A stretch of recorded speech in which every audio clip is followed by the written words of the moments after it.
बात करके सरकार के साथ कल रात को उनको निवेदन किया, कुछ आपकी क्वेरी भी है, आपके सेक्रेटरी गवर्नर सेक्रेटरी सीएम से बात करके वो क्वेरी हम लोग सॉल्व कर सकते थे। क्या कारण है कि आपने कल उसको फैसला आज हमने निवेदन किया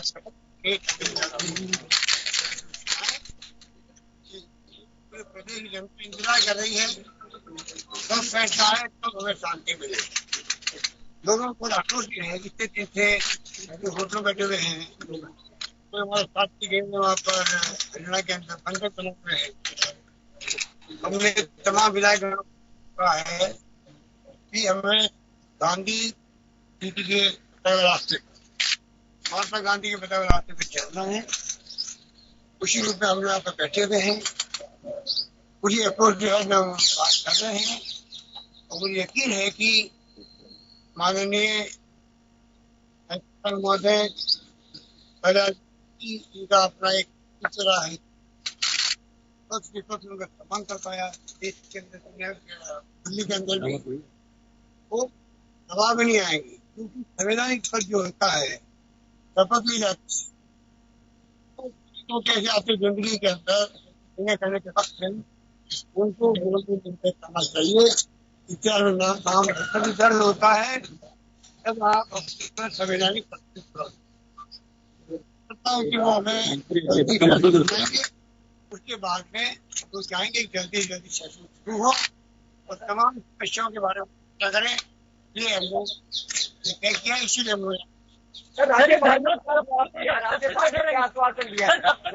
ने क्या कहा है नहीं करेगा तब पत्र देते हैं लोगों क्या लिखते हैं, उसके बारे में तय करेंगे। जब तक धरना जारी रहेगी चिट्ठी उम्मीद करते हैं कि जो उनकी खरीद है इनके काम से ये फैसला वो नहीं कर पाएंगे, खरीद के बाद बताएंगे जल्दी बता देंगे, उसके बाद में हम फैसला करने में सर कल पूरे प्रदेश में प्रदर्शन के लिए बुलाया है।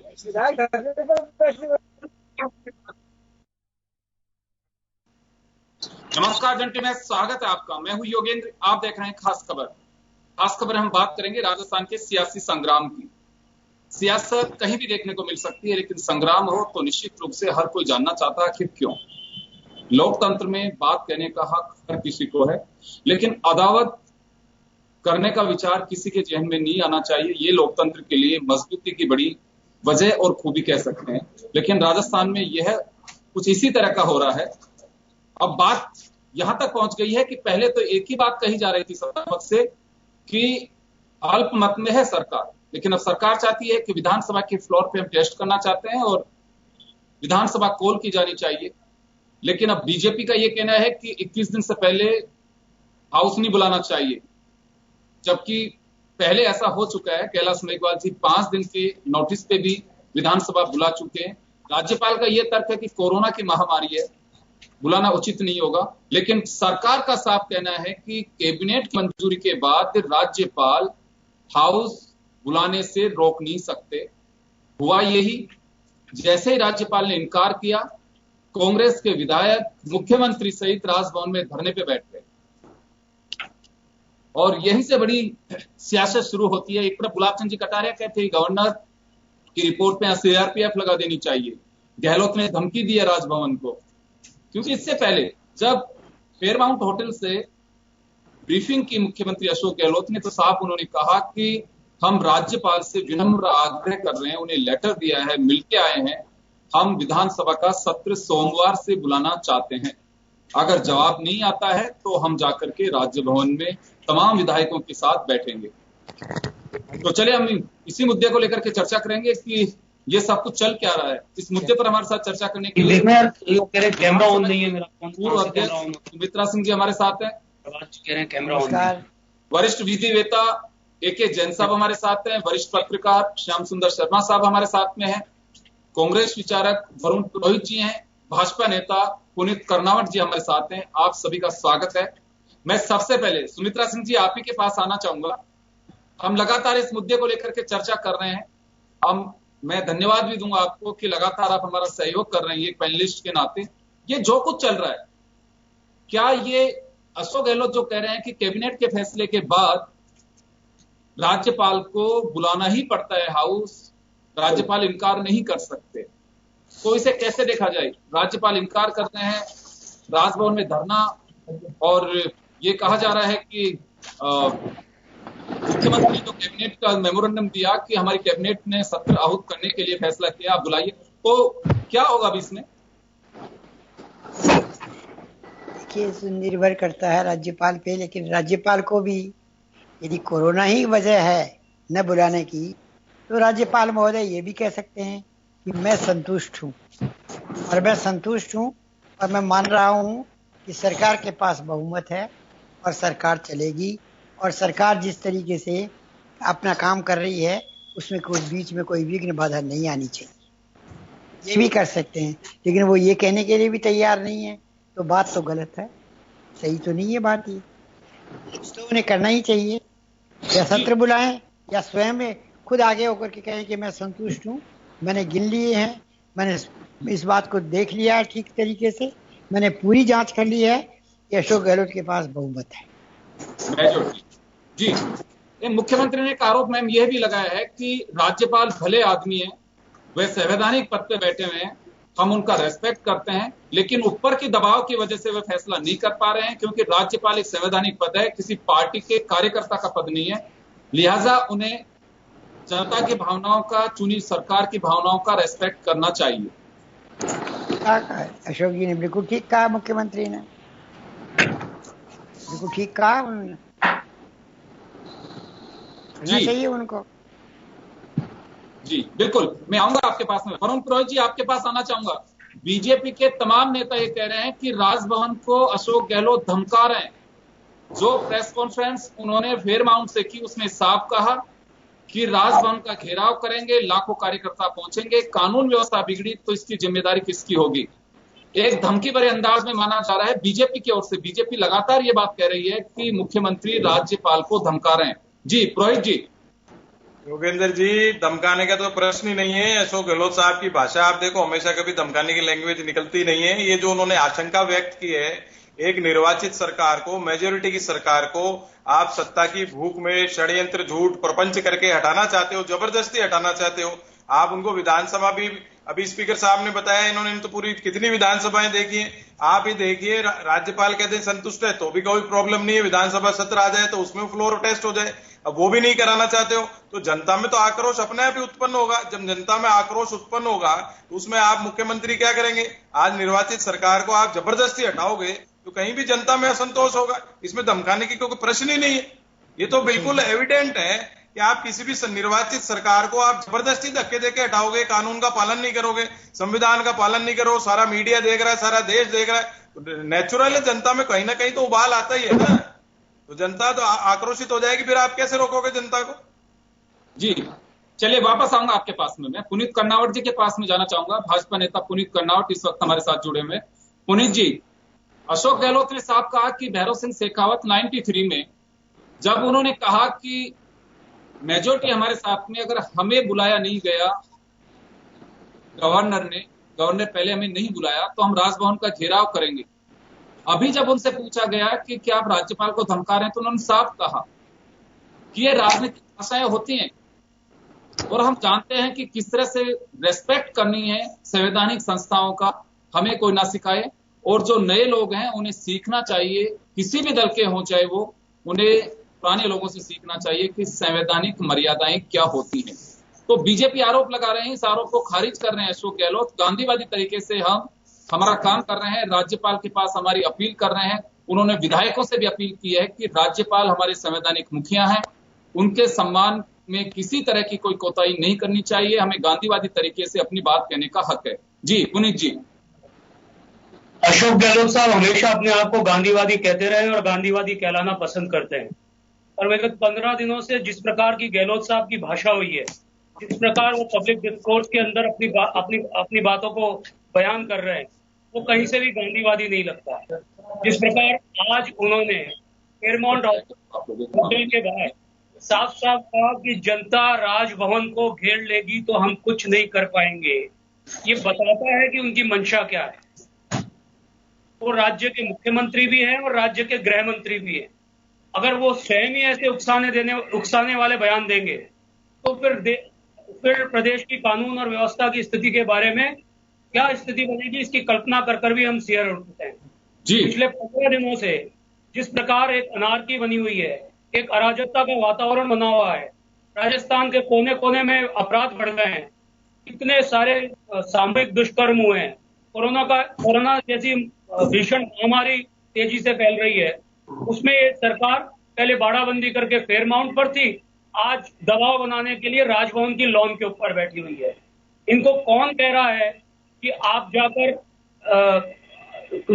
ये जो इनके मन का डर है, ये अल्पमत में है, उसके आधार जी नहीं पुनीत जी रोकना चाहूंगा मैं आपको। मन का डर नहीं है। बीजेपी के तमाम नेता कल तक राजेंद्र राठौड़, गुलाबचंद कटारिया, गजेंद्र सिंह शेखावत, सतीश पूनिया ये बात कह रहे हैं, आपके पैनलिस्ट ये बात कह रहे हैं कि सरकार में मेजोरिटी नहीं बची है, मुख्यमंत्री को इस्तीफा दे देना चाहिए। तो किसी के बयान से इस्तीफा दे दें जब वो अपनी मेजोरिटी शो करने के लिए जिस परीक्षा से गुजरने के लिए तैयार है, वहां बीजेपी बैकफुट पे क्यों है? सरकार पूरी तरीके से अस्थिर हो चुकी है, कोई मेजोरिटी उनके पास है नहीं। मेजोरिटी 19 विधायक उनके मानेसर में बैठे हुए हैं और यहाँ पर भी जो हैं सर उससे मतलब नहीं है। अगर देखिए पुनीत जी, यहाँ नंबर मैजिक नंबर से हमारे संविधान में चुनी हुई सरकारें चलती हैं। उनके 19 विधायक बैठे हैं, 20 बैठे हैं, ये अशोक गहलोत की टेंशन है, सचिन पायलट की टेंशन है। लेकिन यह एक सवाल है, जब अशोक गहलोत ये कह रहे हैं कि मैं मेरी मेजोरिटी फ्लोर पे शो करना चाहता हूं, आप मुझे अवसर दीजिए, या मुख्यमंत्री के बतौर वो 103 विधायक 2 विधायक के साथ राजभवन में इस वक्त बैठे हुए हैं, तो मेजोरिटी क्या होती है? वो कहने के लिए तैयार हैं कि आप अवसर तो दीजिए। जब अवसर की बात आती है तो बीजेपी खारिज कर रही है उसको कि कोई आवश्यकता नहीं है। तो 2 बातें हैं, प्रदेश को ये जानने का हक है, या तो बीजेपी या अपोजिशन के लोग इस बात को स्वीकार करें कि अब ऐसी कोई स्थिति नहीं है कि फ्लोर पे मेजोरिटी शो करें अशोक गहलोत। और अभी सुमित्रा सिंह जी यही कह रही थी कि अदावत का कोई इलाज नहीं है। लेकिन अगर कोई लॉजिकली अगर कहीं बात आती है तो राज्यपाल मुख्यमंत्री को यह कहें कि मैं आपके पास में मेजोरिटी है उससे संतुष्ट हूं, सार्वजनिक रूप से कहना चाहिए, या फिर वो जो कह रहे हैं कैबिनेट के फैसले को स्वीकार करना चाहिए। 2 बातें हैं, क्योंकि कोरोना अगर है तो मुझे लगता है कि प्रदेश में लॉकडाउन कर देना चाहिए। रोज आंकड़े बढ़ते जा रहे हैं, तो ये कोरोना की हम आड़ नहीं ले सकते। दोनों बातें कैसे हो सकती हैं? आप आरोप भी लगा रहे हैं और ये भी कह रहे हैं कि नहीं, हाउस बुलाने की जरूरत भी नहीं है। राज्यपाल संवैधानिक पद पर हैं, वो क्या निर्णय लेंगे उसके लिए उनको सारी परिस्थितियों को देखना होगा। और किसी ने भी अभी इस बारे में कहने की स्थिति नहीं है कि राज्यपाल ने उनको हमें ये तय दिया हो कि वो सत्र बुलाएंगे ही नहीं। उन्होंने कहा 48 घंटे के नोटिस पर सत्र बुलाना संभव नहीं है। वो क्या निर्णय करते हैं उसके बाद की स्थिति होगी। अभी जो जग जाहिर है, लेकिन पुनीत जी पहले बुलाया जा चुका है। पहले वसुंधरा राजे जी के टाइम पे कैलाश मेघवाल साहब जब कांग्रेस विरोध कर रही थी, लेकिन मेजोरिटी ज्यादा थी उस वक्त तो जो कह दिया गया वो सब सही था। उस वक्त कैसे बुलाया गया? जब कांग्रेस इसे खारिज कर रही थी कि 21 दिन के नोटिस पे बुलाया जाना चाहिए।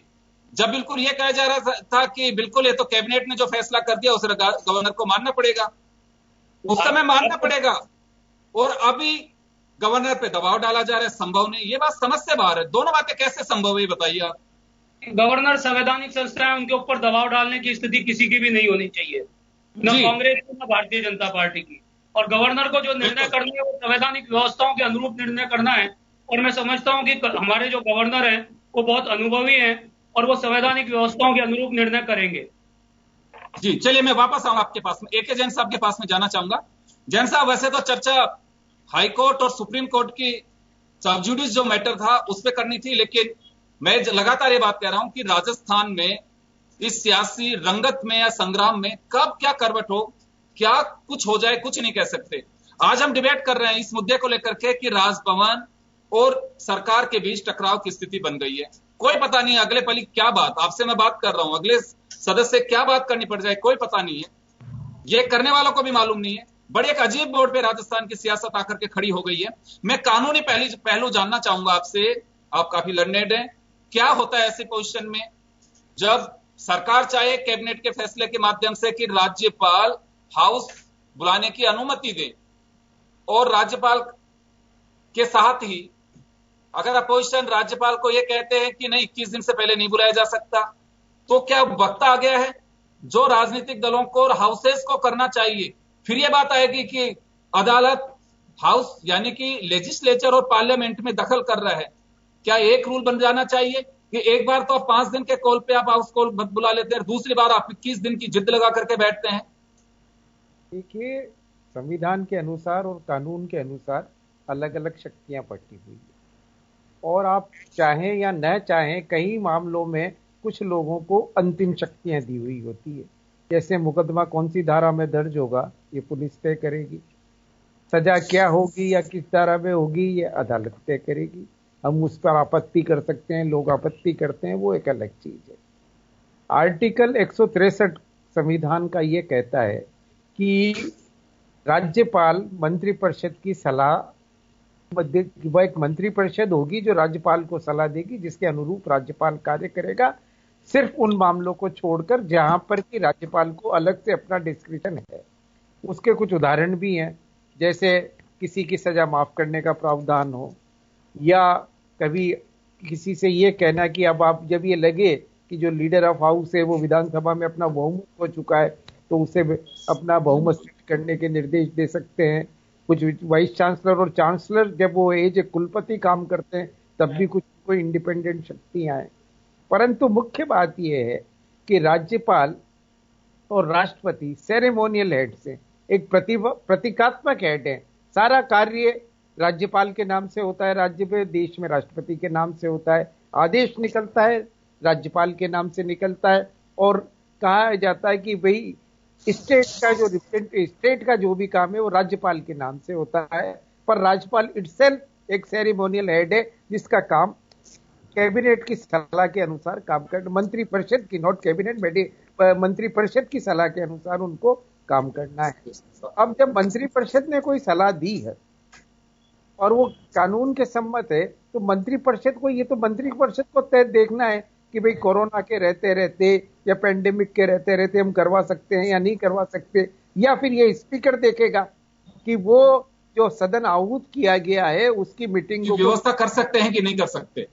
निश्चित देखिए, राज्यपाल ये स्पीकर देखेगा कि वो व्यवस्था कैसे करें उसको, पर राज्यपाल मंत्रिपरिषद की सलाह को टाले, नहीं माने, ये संविधान सम्मत नहीं है। राज्यपाल विधिक राय ले रहे हैं, विधिक राय ले सकते हैं, पर राज्यपाल किससे विधिक राय लेंगे? किसी प्राइवेट वकील को एंगेज करके विधिक राय लेंगे क्या? राज्यपाल राय लेंगे एडवोकेट जनरल से, राज्यपाल राय लेंगे प्रिंसिपल सेक्रेटरी लॉ से। राज्यपाल कोई इंडिपेंडेंट नहीं है, राज्यपाल सेरेमोनियल हेड है। राज्यपाल कोई व्यक्तिगत कैपेसिटी में काम नहीं कर रहे हैं, वहां पर वो राज्य के प्रतिनिधि के रूप में काम कर रहे हैं। ऐसी परिस्थिति पर क्योंकि राजनीति की वजह से हमेशा ये दबाव आते हैं, और एसआर बम्बई के जजमेंट के बाद ये भी कह दिया गया कि जब भी कोई डाउटफुल मामला हो तो फ्लोर टेस्ट ओनली। उदाहरण है, जब आप चीफ मिनिस्टर नहीं बुला रहे हैं या स्पीकर नहीं बुला रहा है तो राज्यपाल निर्देशित कर सकते हैं, हाईकोर्ट निर्देशित कर सकती है। तो ऐसी परिस्थिति में राज्यपाल को मंत्रिपरिषद की सलाह माननी चाहिए। दूसरी बात, आज जिस तरीके से धरना प्रदर्शन हुआ राजभवन, क्या आप और हम राजभवन के अंदर जाकर धरना प्रदर्शन कर सकते हैं? क्योंकि मंत्रिपरिषद भी एक जिम्मेदार और कानून के तहत काम करने वाले लोग हैं। अगर मंत्रिमंडल अपने ही राज्यपाल के विरुद्ध धरना प्रदर्शन करेगा कि अपना आप में क्या संवैधानिक और कानूनी संकट पैदा नहीं होगा? क्योंकि जो पुलिस है उसको कंट्रोल करने वाला मंत्रिमंडल है। हालांकि वो जो भी नाम, जो आदेश निकालते हैं वो राज्यपाल के नाम से ही निकालते हैं। तो ऐसी परिस्थिति केंद्र और राज्य की, और राज्य जो राज्यपाल है वो केंद्र का प्रतिनिधि है, ये सेटल्ड लॉ है कि वो दिल्ली दरबार। बिल्कुल जैन साहब, यहाँ एक सवाल आता है, एक सवाल उठता है यहाँ पे, लगातार जिस तरह की पेचीदगियां बढ़ती जा रही हैं, क्योंकि देखिए हमारे यहाँ पे हेल्दी एटमॉस्फेयर रहा है हमेशा पॉलिटिक्स में, और अपनी बात कहने का हक रहा है, विचारों की सहमति असहमति हमेशा रही है, लेकिन अभी मैं जो देख रहा हूं ये सारा सिस्टम डाइवर्ट हो रहा है अदावत की ओर, प्रतिशोध की ओर, और सब जब ऐसी स्थितियां होंगी तो मुझे लगता है कि लोकतंत्र के कैसे चीरहरण होगा, आप और मैं इसका दृश्य साफ दिखाई दे रहा है। ये बात केवल राजस्थान की नहीं है, कई बार इस तरह की स्थितियां बन चुकी हैं, कई बार।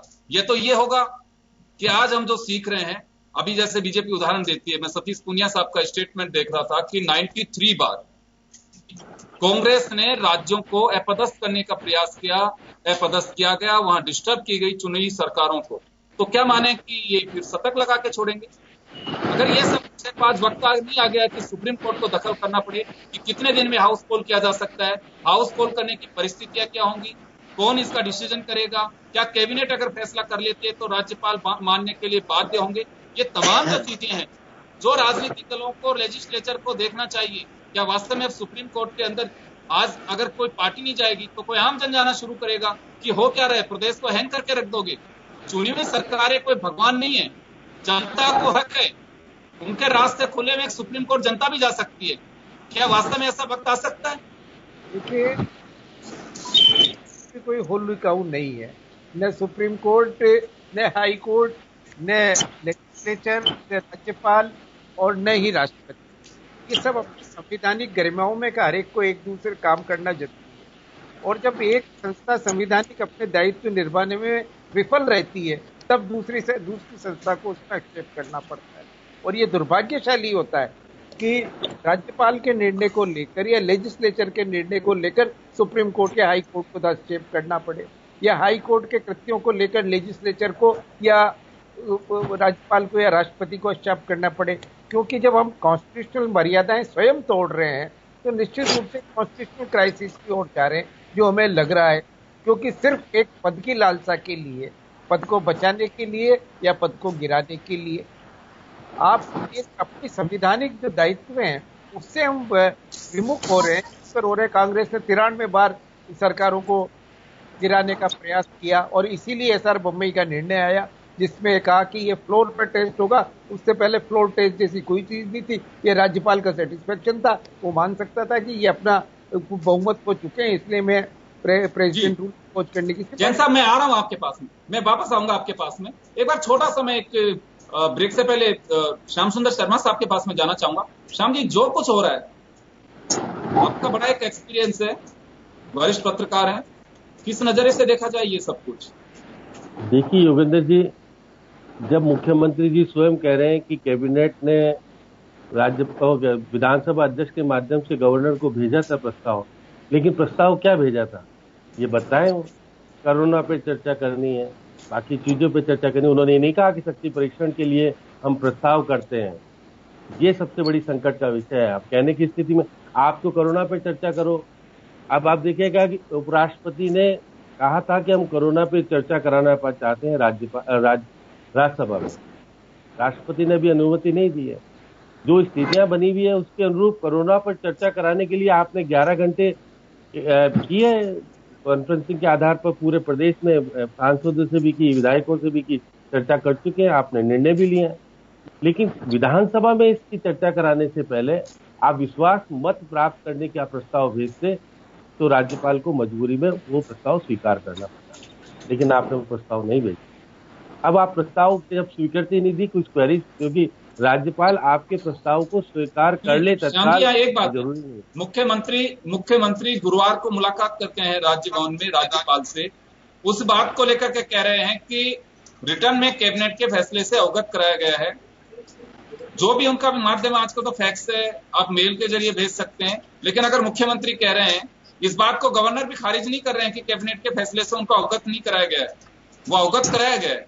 सुमित्रा सिंह जी बता रहे हैं, हम सब लोग भी जानते हैं, कभी भी कोई भी ऑर्डर गवर्नमेंट के स्तर पे अगर जारी होते हैं, चाहे वो कैबिनेट का मेमोरेंडम हो या फिर कैबिनेट का फैसला हो या कोई ट्रांसफर ऑर्डर हो, उसकी पहली प्रति के लिए अधिकृत किया जाता है माननीय governor Rajasthan, secretary governor Rajasthan, उसमें लिखा जाता है ऊपर यही, उसके बाद मुख्यमंत्री आता है। तो ये प्रोटोकॉल का ख्याल पूरा रखा जाता है। ये खारिज नहीं कर रहे हैं कि गवर्नर मुझे नोटिस नहीं मिला, नोटिस दे चुके हैं, इस बात को स्वीकार भी कर रहे हैं। जो वो कह रहे हैं, लॉजिक जो उनका आ रहा है कि कोरोना के चलते नहीं बुलाया जा सकता। चलिए, आप सभी लोग बने रहिए हमारे साथ में, एक छोटे से ब्रेक के लिए रुक रहे हैं, ब्रेक के बाद जल्द लौटते हैं।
ब्रेक के बाद एक बार फिर आपका स्वागत है। आप देख रहे हैं खास खबर। बात कर रहे हैं राजस्थान के सियासी संग्राम की। मैं एक बार फिर सुमित्रा सिंह जी के पास जाना चाहूंगा। मैम, आपके पास आना चाहता हूं। मैं दो बातें जानना चाहता हूं यहाँ पे। जैसे ये तो कहा कि कैबिनेट का अगर फैसला हो तो उसके बाद में बुलाना चाहिए, लेकिन क्या जो आरोप लगते आ रहे हैं लगातार, बात केवल राजस्थान की नहीं है कि कलराज मिश्र और अशोक गहलोत के बीच किसी तरह की कोई आपस में कोई उलझन है, या फिर कहें कि राजस्थान में राज्यपाल और सरकार के बीच बात बन नहीं रही है। कई जगह पे राज्यपालों की भूमिका को लेकर के पहली मर्तबा नहीं है, वर्षों से मैं देखता आ रहा हूं कि केंद्र सरकार के कंट्रोल से राजभवन चल रहे हैं। ऐसे में एक सवाल उठता है कि क्या वास्तव में हम हमारे हितों के लिए, कहीं तो हितों की वजह से ऐसा कुछ होता है, क्या संविधान को हम ताक में रख देते हैं? ये केवल राजस्थान की बात नहीं है, कई जगह पे इसी तरह की स्थितियां बनती हैं कि राज्यपालों पर आरोप लगते हैं कि केंद्र सरकार के नियंत्रण से रन कर रहे हैं, गवर्न कर रहे हैं, वे वही मानते हैं जो केंद्र चाहता है। फिर ऐसी पोस्ट को लेकर के पार्लियामेंट में सवाल खड़े हो चुके हैं। शरद यादव ये बात कह चुके हैं कि संविधान पर अब वक्त आ गया है कि राजभवन के पद को खत्म कर देना चाहिए। तो क्या हम उस वक्त का इंतजार कर रहे हैं, या संविधान की जो गरिमा है उसका ख्याल रखना होगा? संविधान की गरिमा का तो अब कोई ख्याल रख ही नहीं रहा है, सही बात तो ये है। लेकिन जब मंत्रिमंडल ने प्रस्ताव पेश किया है तो गवर्नर साहब केवल कोरोना का नाम नहीं ले सकते कि उस आधार के ऊपर विधानसभा का सत्र नहीं बुलाया जाए, क्योंकि कोरोना के रहते ही राजस्थान में राज्यसभा के चुनाव भी हुए हैं। जब राज्यसभा के चुनाव हो सकते हैं तो एक दिन के लिए सदन क्यों नहीं आहूत किया जा सकता?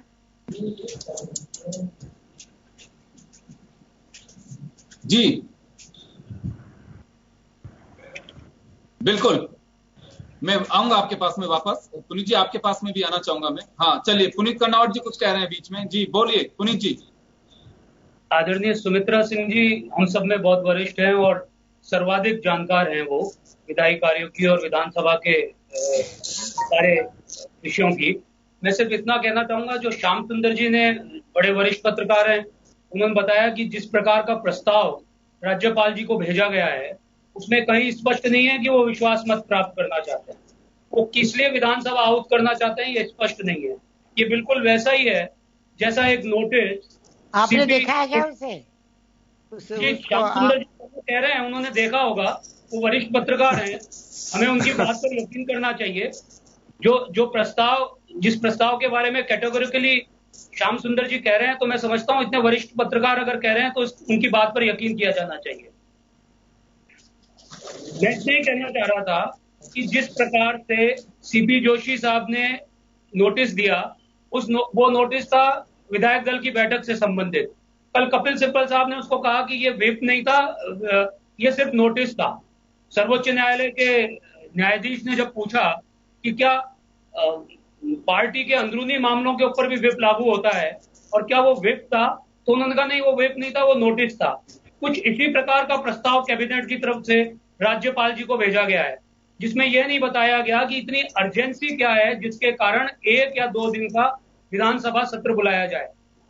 जैसा श्याम सुंदर जी कह रहे हैं उसके अनुरूप उन्होंने नहीं बताया कि वो विश्वास मत प्राप्त करना चाहते हैं, इसलिए उन्होंने ये। पुनीत जी एक बार बताइए, बीजेपी का ऑब्जेक्शन ये है कि किस दिन से पहले हाउस को नहीं बुलाया जाना चाहिए? स्टैंड क्या है बीजेपी का? हमारा इसके बारे में ऑब्जेक्शन कोई माने नहीं रखता है। इस बारे में निर्णय राज्यपाल को करना है। गवर्नर अपने सारी चीजों को देखकर उचित निर्णय करेंगे, ऐसा हमारा मानना है। ये तो कांग्रेस कह रहे हैं कि राज्यपाल तो वही कर रहे हैं जो बीजेपी चाह रही है। कांग्रेस तो ये कह रही है कि सचिन पायलट भी वही कर रहे हैं जो बीजेपी चाह रही है। कांग्रेस वो ये बात भी कह रहे हैं, बिल्कुल कह रहे हैं, आप सही पकड़े हैं जी, सही कह रहे हैं। ये आरोप भी है, ये आरोप भी है। इस आरोप में कोई दम नहीं है। इस आरोप के आधारशिला उस दिन। जी चलिए, बिल्कुल आपके बयान का जवाब देंगे वरुण पुरोहित। वरुण जी, आपके पास आना चाहूंगा। आपने सुना अभी पुनीत कर्नावट जी को कि बीजेपी को इस अंतरकलह में बेवजह घसीटा जा रहा है। ना राज्यपाल को बीजेपी किसी तरह का दखल दे रही है, ना सचिन पायलट को। भूपेंद्र जी,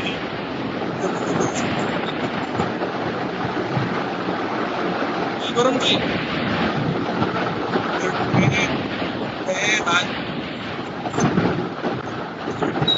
वरुण जी आपके यहाँ से ऑडियो डिस्टर्ब आ रही है। जी वरुण जी।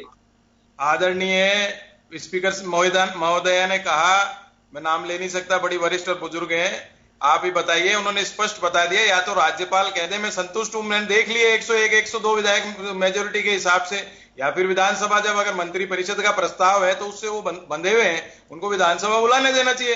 कोरोना कोई बहाना नहीं है, राज्यसभा के चुनाव हो गए, पूरे देश को अनलॉक कर दिया, आप जनता को तो मरने के लिए छोड़ सकते हो और विधानसभा को नहीं बुला सकते हो, ये कौन सी बात हुई? वो स्पीकर देखेंगे कौन से उनको प्रिकॉशंस लेने हैं, उस हिसाब से वो विधानसभा बुला सकते हैं। अब क्योंकि राज्यपाल विधानसभा नहीं बुला रहे हैं तो नेचुरल बात है कि आपको ऊपर से दबाव है। क्या बात है, इतने वरिष्ठ नेता हैं जिनके बारे में कोई संदेह नहीं कर सकता, उसके बाद विधानसभा बुलाने की अनुमति नहीं दे रहे। और रही बात सचिन पायलट के ग्रुप की, तो आप देखिए वो प्रेस कॉन्फ्रेंस नहीं कर रहे हैं, उस ग्रुप के लिए सारी प्रेस कॉन्फ्रेंसेस बीजेपी कर रही है। हरियाणा में किसकी सरकार है? आज जाकर के 3-4 विधायक टीवी के सामने आए हैं, वो भी टीवी चैनलों ने दिखाया है। अब रही बात श्याम सुंदर जी की, तो मैं नहीं कह सकता इन्होंने कोई पत्र पढ़ा है कि नहीं पढ़ा है, वहां से मुझे नहीं लगता राजभवन में क्या पत्र गया जो इतनी जल्दी किसी को आपको पब्लिक डोमेन में आके पढ़ सकते हैं। लेकिन अगर मंत्री परिषद ने प्रस्ताव दिया है, सीएम उस बात को बोल रहे हैं सबके सामने आके, और विधायक सब मीडिया ने देख लिए कि ये पूरे विधायक वहां मौजूद है मेजोरिटी के हिसाब से, तो फिर कुछ चीज रह ही नहीं जाती। राज्यपाल को तुरंत डिसीजन लेना चाहिए, या तो विधानसभा बुलाएं या कह दें कि भाई मैं संतुष्ट हूं, आप अपना काम करिए। और रही बात बीजेपी की, तो पार्टी विद द डिफरेंस तो ये खत्म हो गई योगेंद्र जी। अटल जी अडवाणी जी का युग तो ये है नहीं, सत्ता प्राप्त करने के लिए येन केन प्रकारेण कुछ भी करो, संविधान को कुचल दो, कुछ भी, कोई कुछ नहीं सुनना इनको। आप कैसे मेजोरिटी की सरकार, जनता की चुनी हुई सरकार को गिरा सकते हो? मध्य प्रदेश में आप ले जाते हो, वो आप ले जाके कर्नाटक में बंद करते हो विधायक, जब तो सही है, वो भी दूसरी पार्टी के, हमारी पार्टी के ले गए, इनकी हमने बीजेपी के विधायकों की तो कोई बात ही नहीं की। और मध्य प्रदेश में आप 2 दिन में ही विधानसभा बुलाते हो, फिर वो सब कुछ करते हो।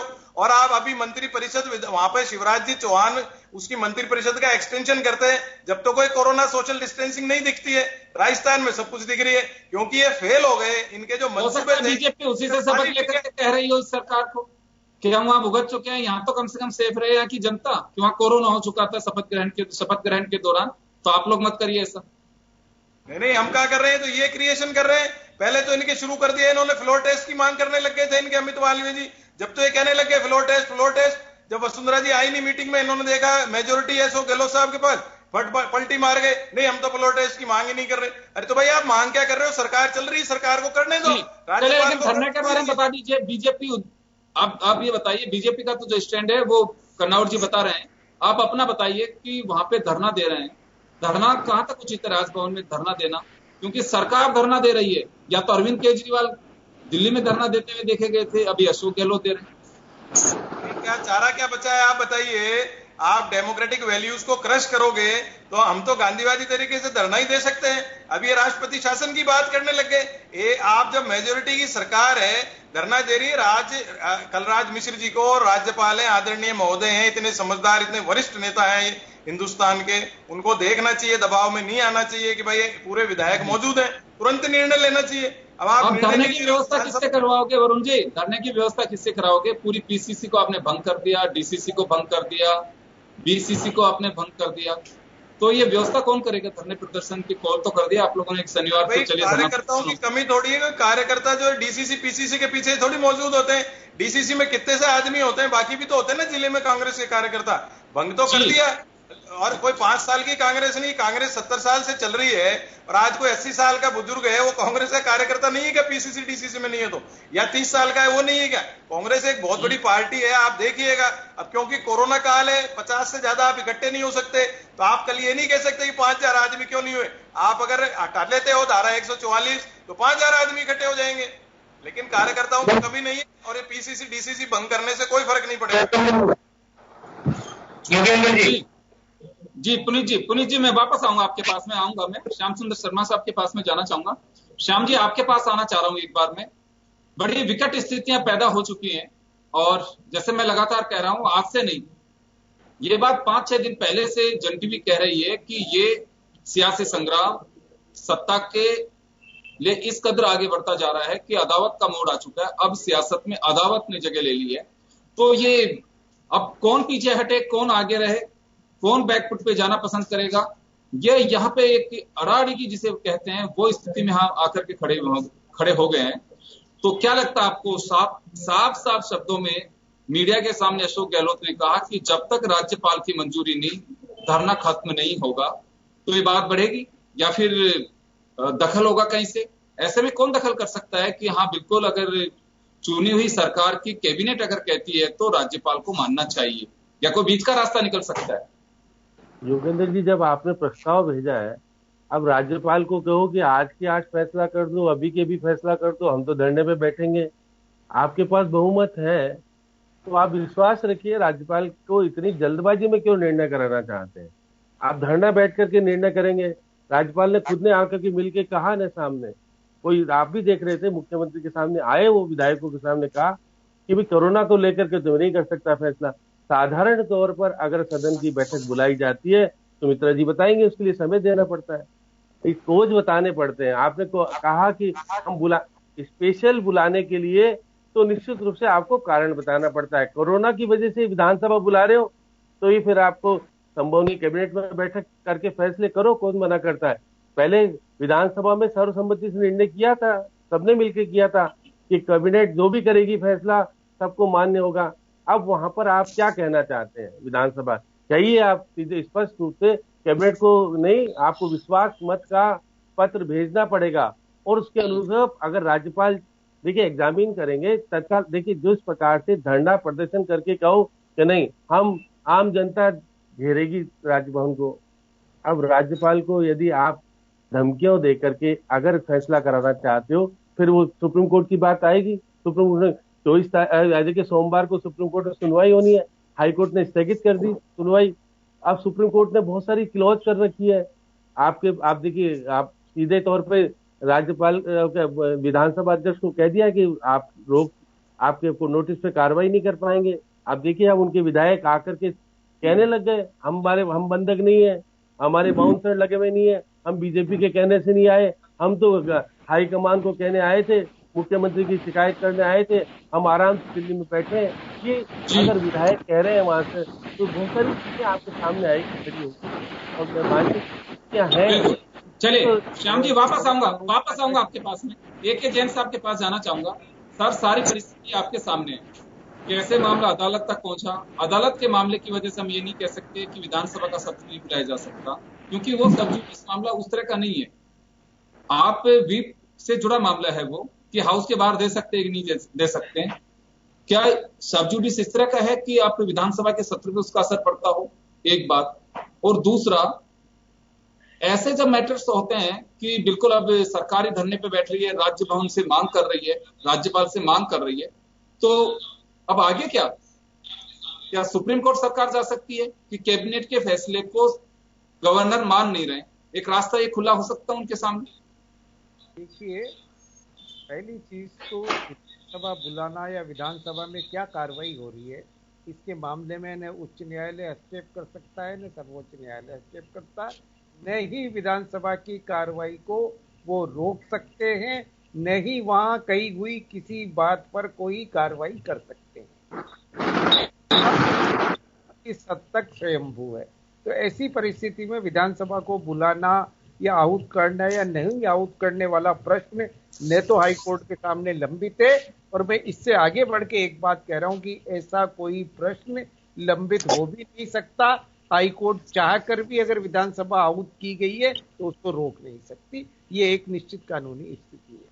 दूसरी बात ये है कि क्या अगर विधानसभा आउट, जो अभी जो सुप्रीम हाई कोर्ट के सामने मामला पेंडिंग है, हाई कोर्ट ने इसमें 13 प्रश्न बनाए हैं, जिसमें कई सारी बातें हैं कि क्या ये नोटिस था, ये उस शिकायत की परिभाषा में नहीं आने के कारण हम हस्तक्षेप कर सकते हैं, क्या जो सुप्रीम कोर्ट का केवलों का जजमेंट है वो उन मामलों में भी लागू होता है जो विधानसभा के भी उन्होंने बनाए हैं। और सिर्फ 14 तारीख के नोटिस के बारे में आज जो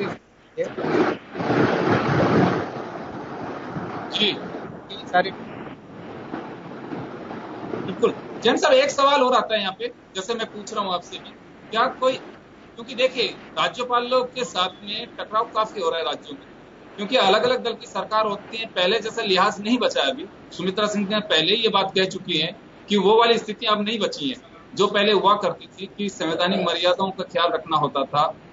सभी क्षेत्रों में पतन हो रहा है तो यहाँ भी नहीं बचा जा रहा। ऐसे में क्या वास्तव में अब अगर कोई मैटर ऐसा चला जाता है तो सुप्रीम कोर्ट को संवैधानिक पीठ का गठन कर सकता है कि यहाँ राज्यों को जो संवैधानिक दायरे हैं उसकी भी गलियां निकाल रहे हैं, और ऐसे में होना नहीं चाहिए। ये देखिए सुप्रीम कोर्ट में ऐसे मामले पहले भी गए हैं। सुप्रीम कोर्ट में अरुणाचल का मामला गया है जहां गवर्नर ने स्पीकर को प्रीपोन स्पीकर के खिलाफ और डिप्टी स्पीकर के खिलाफ अविश्वास प्रस्ताव किया गया था।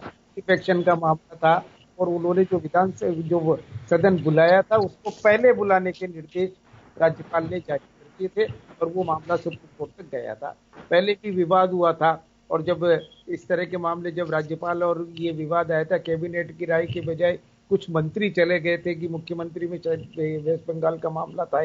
उस समय बहुत वर्षों पहले भी ऐसा ही कोई मामला हुआ था जिसमें राज्यपाल ने सदन आहूत किया। क्योंकि जब भी कोई संवैधानिक प्रश्न पैदा होता है तो इसकी अंतिम व्याख्या करने का अधिकार, कानून बनाने का अधिकार तो विधानसभा और लोकसभा को है, और उसकी व्याख्या करने का अंतिम व्याख्या चाहे वो संवैधानिक प्रोविजंस हो चाहे लीगल प्रोविजंस हो, वो हाई कोर्ट और सुप्रीम कोर्ट को है और अंतिम अधिकार है वो सुप्रीम कोर्ट को। तो ऐसी परिस्थिति में सुप्रीम कोर्ट में भी जा सकती है, परंतु बार बार यदि एक कॉन्स्टिट्यूशनल अथॉरिटी हर रोज के काम के लिए सुप्रीम कोर्ट और हाई कोर्ट जाएगी तो फिर बाकी कॉन्स्टिट्यूशनल अथॉरिटीज का मतलब क्या रह जाएगा। बिल्कुल बिल्कुल, ये निर्णय तो राजनीतिक दलों को करना होगा कि क्या वास्तव में हम यही सब कुछ खेल खेलते रहेंगे कि मैं जब सत्ता में मेरे पावर है तो मैं उसको अपने अंदाज से उसको जस्टिफाई करूं कि नहीं हम जो कर रहे हैं सही है।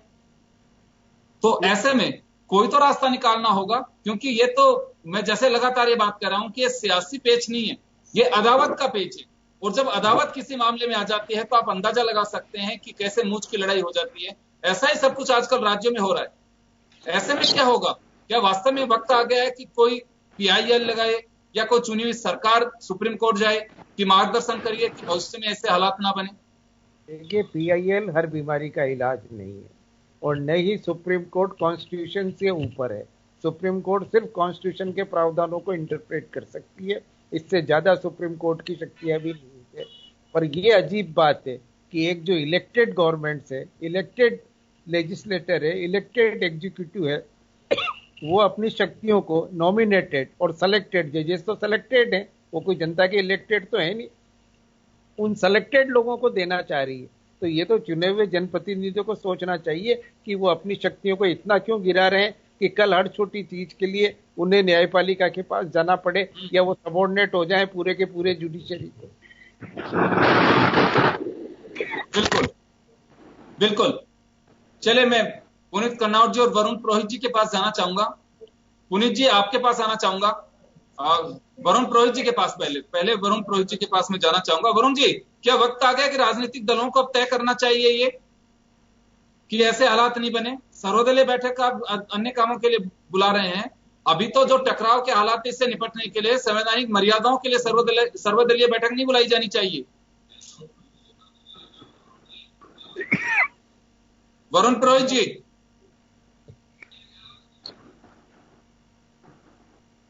चलिए वरुण पुरोहित जी हमारे साथ नहीं जुड़ पा रहे हैं कोई तकनीकी खामी के कारण। मैं पुनीत कर्नावट जी के पास जाना चाहूंगा। पुनीत जी, आपसे जानना चाहूंगा, आप पॉलिटिकल पार्टी को रिप्रेजेंट करते हैं, बड़ी पार्टी आपकी, क्या वास्तव में वक्त आ गया है कि चुनी हुई सरकारों के साथ अगर राजभवनों की टकराव इसी तरह से चलते रहे तो आज स्थिति अगर 30% है, ये 70% कब होगी को पता नहीं लग पाएगा। क्योंकि जिस बात का जिक्र आपके पार्टी के प्रदेश अध्यक्ष भी कह रहे हैं कि पहले भी ऐसा हुआ है, तो पार्टी में डिफरेंस का कोई मतलब नहीं होता है, क्योंकि लॉजिक ये गले नहीं उतर सकता। पहले जिन्होंने जैसा किया फिर आप भी वैसे ही करोगे, या फिर वास्तव में वक्त आ गया कि समीक्षा होनी चाहिए कि ऐसा सब कुछ आगे ना हो। वरुण पुनीत जी, पुनीत कर्नावट जी,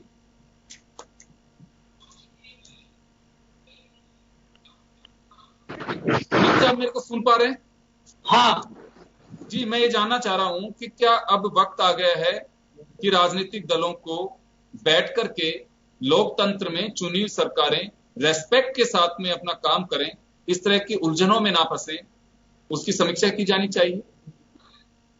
योगेंद्र जी, जो आप बात कह रहे हैं वो तब स्थिति उत्पन्न हो जब ये दो अलग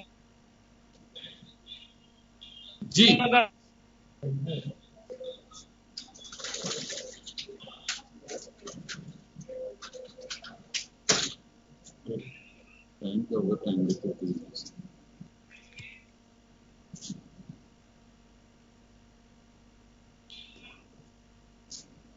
जी चलिए पुनीत जी, समय का अभाव है, मैं माफी चाहूंगा, आपको भी रोकना चाहूंगा। तो कुल मिलाकर के यही है कि लोकतंत्र में इस तरह के टकराव उचित नहीं है। दो संवैधानिक संस्थाएं अगर आपस में टकराएंगी तब अंदाजा लगा सकता है कि इस लोकतंत्र का क्या होगा, जिनसे उम्मीद ये की जाती है कि मिलकर के प्रदेश की खुशहाली के लिए, लोकतांत्रिक व्यवस्थाओं को सुदृढ़ करने के लिए इन सरकारों का रोल होना चाहिए, गवर्नर का रोल होना चाहिए। अगर वो ऐसे टकरान और उलझन में फंसते रहेंगे तो आप अंदाजा लगा सकते हैं कि हम कहां जा रहे हैं। ये सब कुछ लोकतंत्र के लिए उचित नहीं है और लगता है कि अब राजनीतिक दलों को खुद को इस बात का विचार करना चाहिए कि हम किस दिशा में जा रहे हैं। हर बात पे ही अगर सुप्रीम कोर्ट ऐसे दखल करेगा तो मुझे लगता है कि लोकतंत्र का मखौल होगा। उम्मीद है स्थितियां आज नहीं तो कल पटरी पे आनी चाहिए, जन भावनाओं का ख्याल जरूर रखना होगा। चलिए, बहुत बहुत शुक्रिया आप सभी का। खास खबर में इतना ही, दीजिए इजाजत, नमस्कार। नमस्कार।